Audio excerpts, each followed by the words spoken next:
الا اذى وان يقاتلوكم يولوكم الادبار ثم لا ينصرون۔ اگلی آیت میں اہل کتاب سے متعلق ایک پیشین گوئی کا ذکر کیا گیا ہے۔ رسول اللہ صلی اللہ علیہ وسلم کو پیشین گوئی کی گئی ہے مستقبل کے حوالے سے۔ اسے سمجھنے کے لیے ذہن میں رہے کہ مدینہ منورہ میں جب آپ صلی اللہ علیہ وسلم ہجرت کر کے تشریف لائے تو یہود کے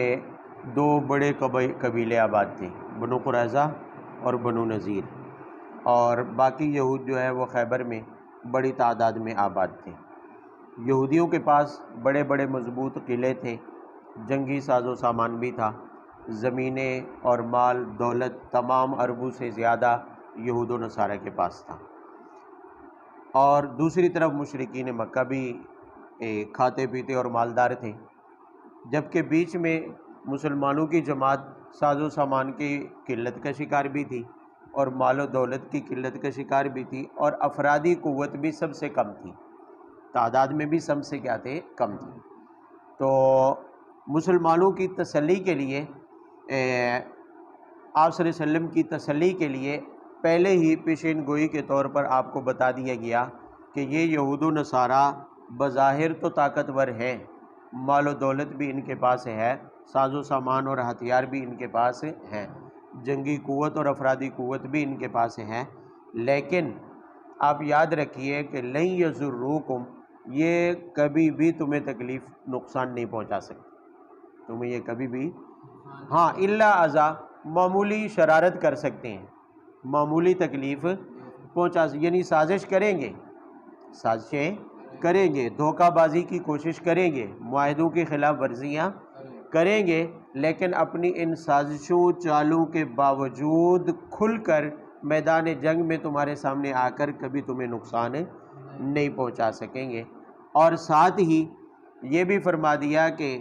اگر یہ میدان جنگ میں تمہارے سامنے آئے، یقاتلوکم، اگر یہ لڑنے کے لیے میدان جنگ میں تمہارے سامنے آئے بھی تو یولوکم الادبار، پیٹ پھیر کر بھاگ جائیں گے۔ اور تیسری بات یہ ارشاد فرمائی کہ یہ جو یہود و نصارہ ہیں، اگرچہ ان کے تعلقات مشرکین مکہ کے ساتھ ہیں، لیکن جب یہ خود جنگ کے لیے آئیں گے مشرکین مکہ ان کی مدد نہیں کریں گے، مشرکین عرب ان کی مدد نہیں کریں گے، یہ الگ تھلگ ہوں گے۔ تین پیشین گوئیاں ہیں اور تینوں کی تینوں من نوعان پوری ہو کے رہی۔ یہود و نصارہ کوئی بڑا نقصان مسلمانوں کو نہیں دے سکے، منافقانہ طور پر سازشیں کرتے رہے، معاہدوں کی خلاف ورزیاں بھی کرتے رہے، کوئی بڑا نقصان نہیں پہنچا سکے، اور میدان جنگ میں جب بھی آئے تو پیٹ پھیر کر بھاگ گئے۔ خیبر فتح ہوا، خیبر کے قلعے کا آپ صلی اللہ علیہ وسلم نے محاصرہ کر لیا، اس میں بھی انہوں نے شکست کھائی، اور غزوہ خندق کے موقع پر بنو قریظہ اور بنو نذیر نے معاہدے کی خلاف ورزی کی اور مشرکین مکہ کا، مشرکین عرب کا ساتھ دیا، تو اس کے بدلے میں بنو قریظہ سارے قتل ہو گئے اور بنو نذیر سارے کیا ہو گئے، جلا وطن ہو گئے، تو میدان جنگ میں بھی نہیں ٹھہر سکے مسلمانوں کے سامنے۔ اور تیسرا یہ تھا کہ جب یہ قتال کے لیے میدان جنگ میں مسلمانوں کے سامنے آئے تو مشرکین عرب نے ان کا ساتھ نہیں دیا۔ یہی وجہ ہے کہ غزوہ خیبر جب ہوا ہے تو غزوہ خیبر کے موقع پر کئی دنوں تک لمبا محاصرہ جاری رہا خیبر کے قلعوں کا، لیکن مجال ہے جو مشرکین عرب میں سے کوئی گیا ہو ان کا ساتھ دینے کے لیے، کوئی بھی مشرکین عرب میں سے ان کا ساتھ دینے کے لیے وہاں نہیں گیا۔ تو یہ تینوں پیشین گوئیاں جو رسول اللہ صلی اللہ علیہ وسلم کو پہلے ہی بتا دی گئی تھی من نوعان، اسی طرح سے پوری ہوئی۔